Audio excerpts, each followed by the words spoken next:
The next great move of the Holy Spirit would be initiated by black people, and that he was going to have a leading part in it.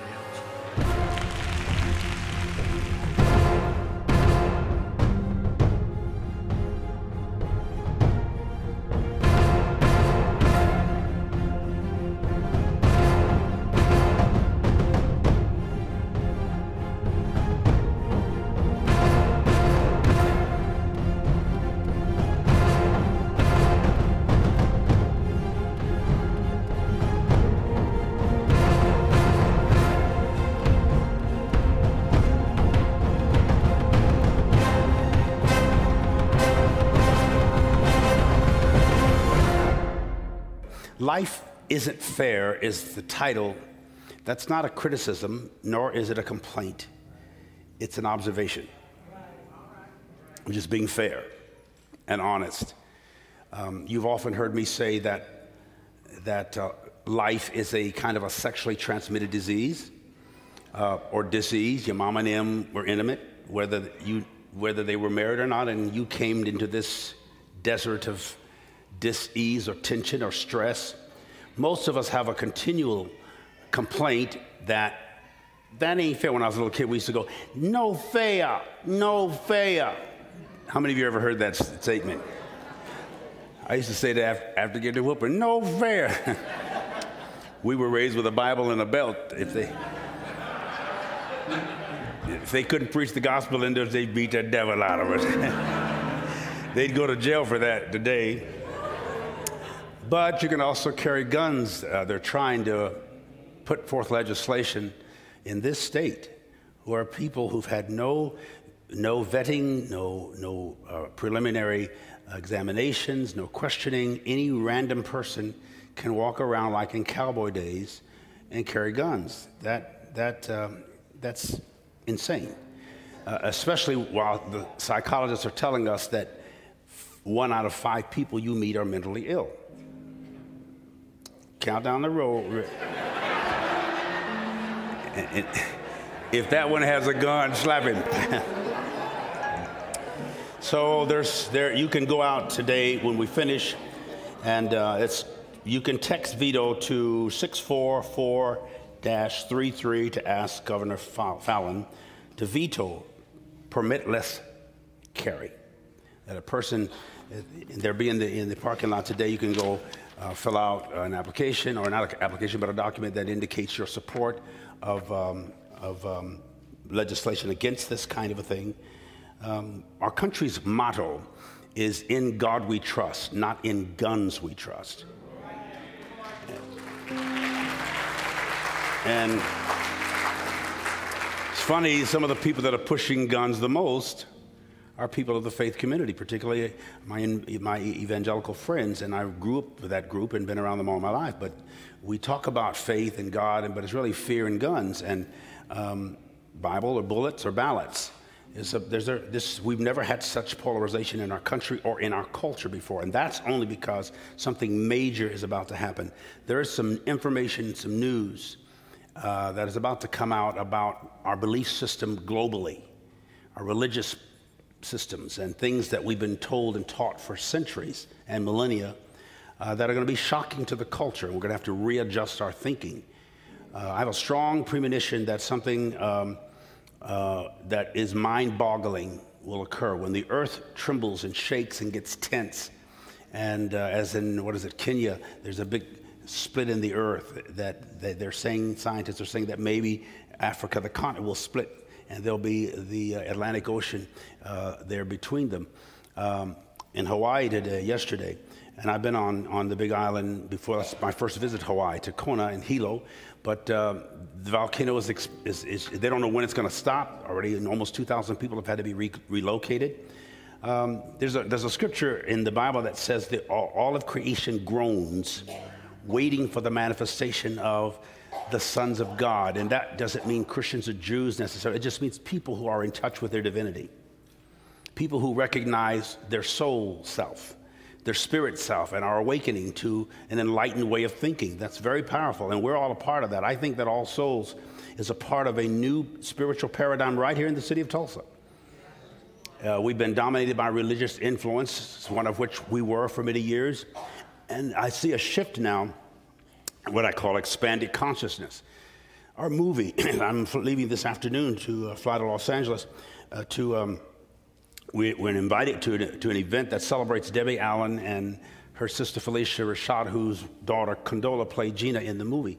And it's a huge, we're actually VIP guests of Wallace Annenberg, who heads up the multi-billion-dollar Annenberg Foundation, supports education and environment and arts. And we get to go, and Gladys and I's going to sing, and Denzel's going to be there, and Shonda Rhimes, and Common's coming, and Halle Berry is going to be there.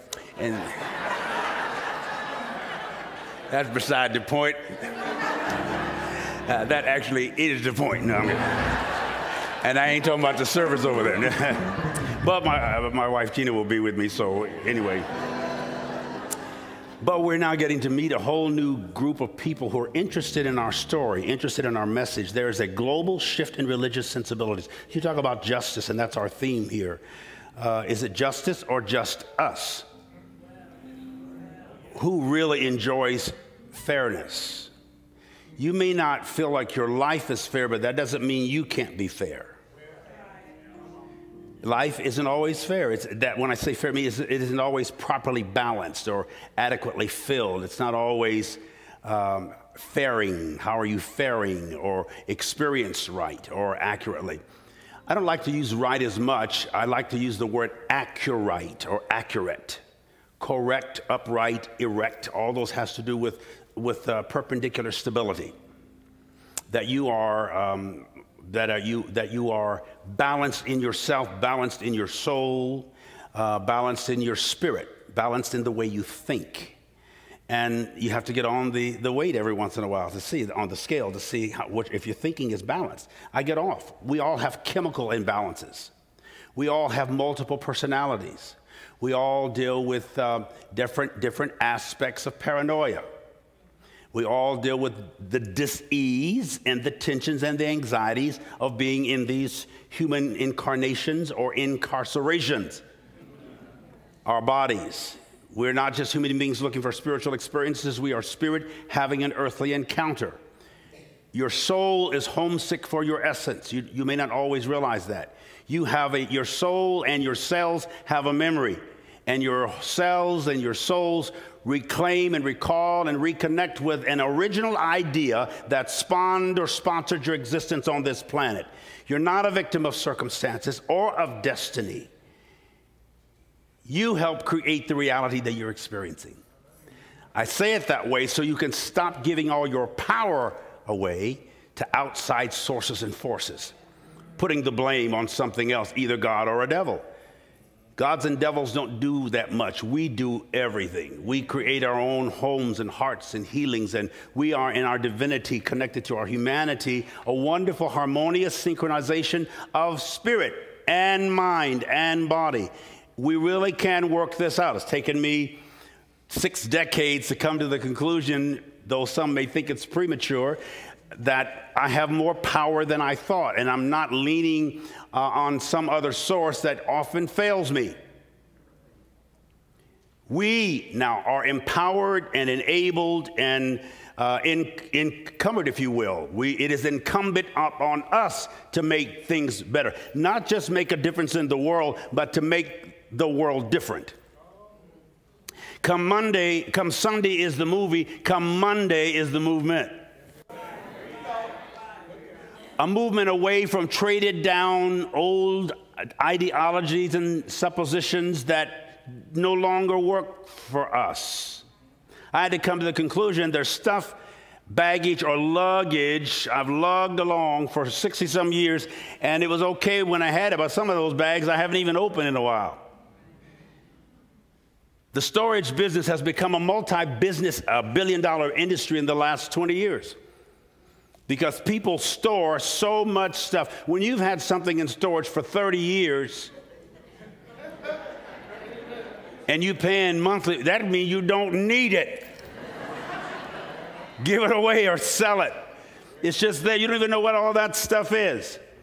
My sweet little mother is living with me now, and she keeps everything. I mean, if you go to the store and buy some chicken, she'll wash the little thing it comes in the dishwasher.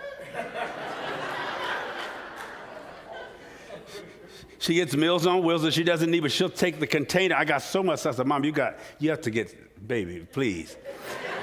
Now I don't even just tell her, I just throw it away. It's just so much stuff. Now, I keep telling Mom, you're 88 and your 6 kids are all grown. You have grandkids. You're not trying to feed 6 kids anymore. In fact, I'm trying to feed you.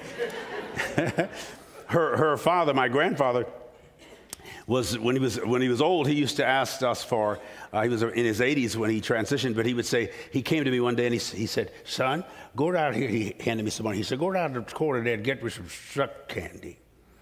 I said, excuse me? Go down the street there, son, and get me some suck candy. I said, what is suck candy? Candy that you can suck. That made sense. I said, now, Grandpa, you don't need all that sugar. We don't want you eating all that sugar and all that stuff in your system. He said, I ain't eating it. I'm just sucking it. It's how you evaluate what you're doing, how you perceive it. And I started thinking, he's 80 something. Let him have he ain't gonna be here that long. You know, if it ain't killed him by now, it ain't gonna kill him. And I started giving him all the candy he wanted. And he was sucking it, big old dent. You could hear him sucking it a mile away. That was Grandpa's justice. That was fairness for him. That was not equal, but it was fair for Grandpa. Considering the circumstances of his life and where he was in life and at life, and he quietly died over here in Hillcrest. I kissed him the last time I told him I had to leave town. And he said, when I was on my way out, he leaned up and said, give them all my best. And I knew then that was a little sign. And I was actually preaching in a prison way out in California when I got the call that Grandpa had transitioned. I was so glad I gave him that last piece of suck candy. He didn't want much more. The word fair means basically, it comes from an old English word, fair, but it means pleasing or attractive or beautiful. If I ask you what pleasures you, what pleases you, what's attractive to you, what comforts you the most, what would that be? Fairness might be that. I'm not talking about specifics, but in general, it's better to be that, because the opposite of fair, in my opinion, would be foul. Something that's bitter, doesn't taste or smell fresh. Sometimes, right at this stage in my life, it's traditional religion. It doesn't seem fair. Even a God who only sends a few perfect Christians to heaven and all the billions of people to hell and leaves them there forever. I've wrestled with that most of my life, and I still feel like it's important for me to say maybe we got confused on what God really is, and how can a God whose mercy endures forever, if you believe that, also have hell and torment? That's not just punishment, that's hatred. Are we dealing with a monster that is so angry and jealous and vengeful that you're scared of him? That's what I think creates a massive psychosis on this planet. People are afraid of this ubiquitous, invisible, all-knowing, all-powerful entity that has an opinion about you. Be all right if that God was that way and didn't think about me, but if he has an opinion, a judgmental opinion of me, and that he can not only kill me, but torture me infinitely. I could understand hell if it was remedial or punitive or purgative or corrective in some, but just to let people, billions of people, burn forever is ludicrous. How do we get to the place as a culture that we accepted that image? That has us in very serious trouble as a species. Because most of the major faiths have this idea of a God who has a place to cast away most. And even us in a very strict holiness background, we were always afraid, and we heard this from y'all, remember these terms that we grew up with, don't let him catch you with your work undone.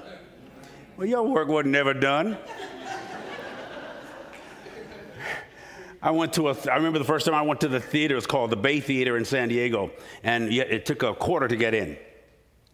I didn't have a quarter, but my brother did, and my brother can find a way to cheat. If it's a way to break a law, he gonna break it. How he got me in, I do not know. Not only did he get me in, he somehow got behind the glass counter and stole some sugar babies and sugar daddies and, candy. My brother, he's a serial, he's at the house too. Well, it's like my brother was anointed to steal and anointed to lie and appointed to get me in trouble. But we were in there, and I remember thinking the whole time, Jesus is coming back while I'm here. I was trembling. My parents didn't know it, but I knew God knew we were in a theater. We weren't supposed to go to theaters. We weren't supposed to go to football games or baseball games or play sports or even play marbles, because the Bible said marvel not. So some of you are looking like, are you kidding me? No, I'm not. This is the way we live. So we grew up around this, and we didn't know what justice were. They said, well, God's a just God. He will not wink at sin.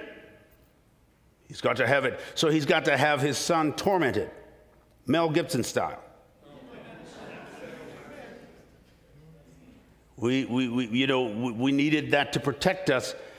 The blood transaction and the blood sacrifice for life is something that Christianity isn't the first to start. It goes way back to other pagan religions that believed in a God that demanded blood sacrifices and blood transactions. I'm saying something that is against at least 2,000 years of entrenched indoctrination, but to me that's not justice. Is there another way that we could look at life in these next coming years and create a different kind of planetary experience?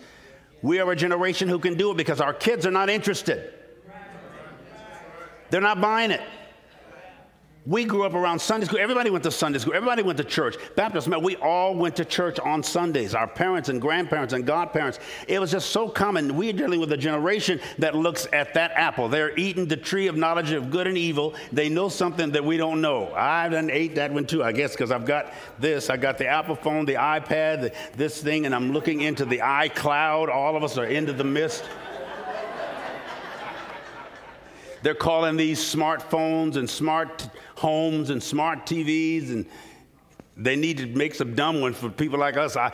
They got they got all this smart stuff. I said, why do they call it smart?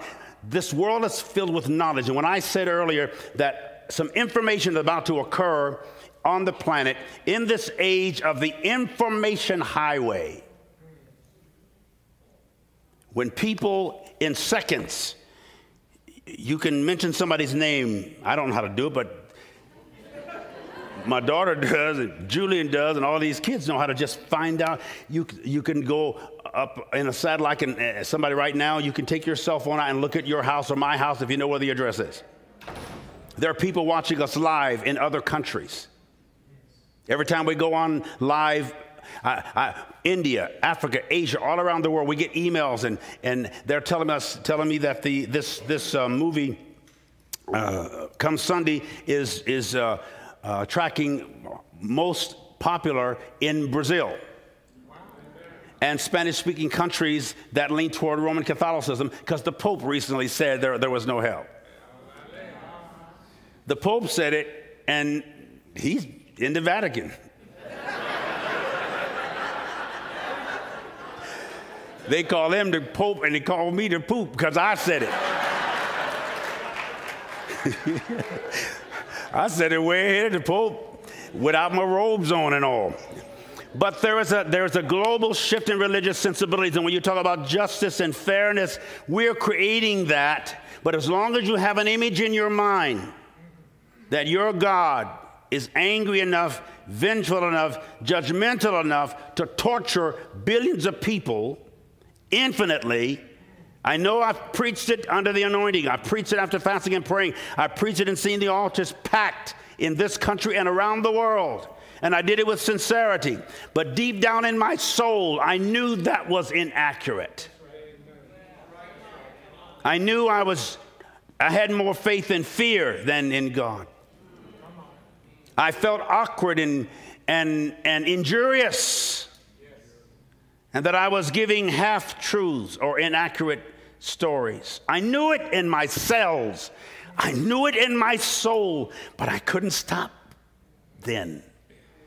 I got to a place where I just couldn't continue about 15 years ago. And I feel like this is the reason I'm still alive, because you all don't know that right in the middle of this shift that we went through with our life just before you all sent us an offering. Right after I just mentioned this. The last week of our major Azusa, I learned that week that I had cancer. And it was serious enough for the doctor to call me at home. And people were saying, Bishop Pearson is leading millions of people to hell. And I said, after I hung the phone up from talking to the doctor, if I am, I welcome death. If this is your way of killing me, God, because I'm that off, I accept the death, because I wouldn't want to cause one person to go to hell. I'd rather die the most premature, painful, violent death than to lead one. I've said that for years and years, so I thought maybe that was going to be. I was 50 years old. My grandmother died at 53 with cancer, and we've always had that in mind. I said, I'll probably be gone in 3 years. I went through some hell, some hurt, and then I said, if this is not going to kill me, if you let me live, God, then this cancer has come to teach me. In fact, I'm not going to call it cancer anymore. I'm going to call it my teacher. I spoke to the thing. I said, listen, I don't know why you came. I ain't sure. Because I've been very successful with praying for people who had cancer. I had a vendetta, a personal vendetta. I was 10 years old when my grandmother died. And I had a personal vendetta with cancer. And when I'd pray for people that had cancer, I had more success with that particular helping faith come alive with people around the world. I was known for that. Laying hands on people, anointing them with oil. Now it has invaded me. I'm insulted. I'm startled. I'm humiliated. My spiritual ego is deflated. But I said, listen, I don't know why you came here, but I'm not going to let you be my enemy. I'm going to give you a name, and I'm going to call you teacher. And you need to teach me humility or patience or graciousness or compassion. Whatever you need to teach me, teach it. I'll be a good student. Teach quickly and get the hell out. Go on down the road. I did. And I learned a lot. I ended up here. I get to be invited tonight where I'm going. I met all these new people. I remember Michael J. Fox flew down here. He spent 2 days with me. And I said, where did you come from, Michael? You could have sent somebody. He said, I wanted to see you personally. I said, why? He said, I read your story. I sat in my garage in Connecticut, and I listened to the This American Life interview. And I said, well, let me just tell you, I have always loved you. My favorite movie that you've done, that I've seen of you, is Doc Holliday. And he said, you know, so many people have told me that, but he said, I barely remember it. He said, at that time, I just got married. My wife was pregnant. I was making more money. My career was bursting wide open. And that's when I got Parkinson's disease. So I didn't get to enjoy it. He said, I learned I had Parkinson's. He said, I didn't ask for Parkinson's disease. I didn't volunteer for that. It came to me. I didn't want Parkinson's. Parkinson's wanted me. He said, but you, Bishop, you walked away from everything you had. You gave up everything. You had courage, and I let him talk. When he finished, I said, with all due respect, sir, I didn't walk away from what I had. I didn't know what I was walking away from. I only knew what I was interested in, what I was walking to. I wasn't paying attention to what I was walking away from. I didn't really realize I was. By the time I did, I looked back, and what I used to have and do and be was way behind me. It was a calling, it was a coding, it was a summons. I didn't just do it because I had courage. And I know people are very kind. They say, you had so much courage. No, I had a calling. I had this nug in my soul, in my spirit. I couldn't resist it. I didn't really realize that I was walking away from so much. I didn't think that was all. I thought what I had was following me. That was back when I was a leader. But I'm not making it. Everything that happened was supposed to happen exactly the way it happened. I'm 65 years old, and I really believe that all things do work in some orchestrated concert to create the music that we make in the earth. We're all a part of a symposium. We're all a part of a symphony. Agreement is the Greek word symphoneo. It doesn't mean to sound the same. It doesn't even mean to sound alike. It just means to sound together. And that's what we're doing. That's the new music. Sunday is a bright day. Monday comes from Moon Day. It's the moon. It's the night light.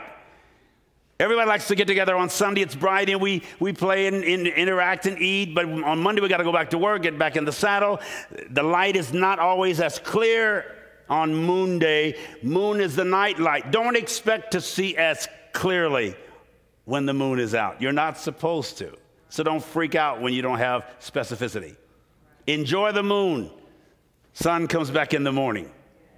So the real movement for me is on Monday. When we deal with where the rubber really meets the road, when we deal with the unfairnesses and the inequities, or the disintegration of the culture and the things that we have to experience and express and get exposed to, that's when I need a different kind of courage. Courage or cardia comes from the heart. When we say we are on one accord, it means one cardia, one heart. Our hearts are beating together. I'm feeling a kind of unity that the culture itself said would never work. My religion said that I had to come ye out from among them and be ye separate, and that I should not love the world, neither the things of the world, for friendship with the world is hatred with God. And yet the same scripture said, for God so loved the world. Go ye into all the world. Well, how can I go ye into all the world and not love them? So I was confused. And so were you, and that's why you're here. So we're trying to work this thing out, and it's beginning to work. Was standing down on our property yesterday, and the sun was warm. It was the afternoon, and I felt a connectedness to Tulsa. The word from its Muskogee Creek origin, Tulsa means the gathering place. That's why they named it that over there. This is a gathering place. I think we're going to be part of the invitation for people to return to the city or to come and gather with a different. Folks said, why didn't I stay in Chicago? Why don't I move to New York? Why don't I go to LA? I came back to Tulsa. Tumbleweed, Tulsa. No. I love this place. There's something here. There's a vortex of energy. Tulsa's a powerful, you talk about the oil and the energy and the part of this city that reaches out to the world. We have one of the most commanding figures in the Kaisers in this town, that the kinds of things that we're doing in this city. When I ran for mayor, all the stuff they're doing down there, I had it in my mind 20 years ago. Y'all missed it. I'm ready to see something shift. Turn to somebody and say, shift happens.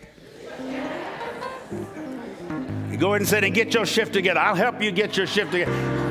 That's what we want to do here. We want to help you get the shiftings. You're not in trouble. You're in transition. Turn to someone and say, you're not in trouble. You're in transition. We're not in trouble. We're in transition. This is going to work for us. Give somebody a high five and say, you got this. You got it. Oh, my God. You know, one of the things that Michael J. said, I said, well, why are you... He said, I've been watching you. We watch you televangelists. They tell us in our acting classes to watch you guys. I said, what? Did they tell you to send us some money? He said, we like your energy. We like your command of the language and of the pulpit. I said, really? He said, yeah. He said, in fact, I thought he's an Episcopalian. He's married to a beautiful Jewish girl. He said, I think maybe sometimes I was called I was supposed to preach. I said, Michael, you have raised over $400 million at that time, way more than that, for research on Parkinson's. That's the disease that Billy Graham died having. And I was with him when he was shaking. And I brought up Michael. And I said, you're helping so many people. He's now getting more active. He's finding his place. It didn't seem just. But it was really his fair portion to contribute. All of us have a fair portion to contribute. You're important. You're powerful. You have a magnetism and an amazing magic about you. Every single solitary one of you. I know it's been painful and pitiful at times. I know this disease that is terminal and incurable can be treated. Turn to somebody and say, I'm in treatment right now. This is your weekly therapy, and we graciously, lovingly, with great welcome in our spirit, enjoy having you each week to share a few words, a few songs, and you're amazing. Thank you so much.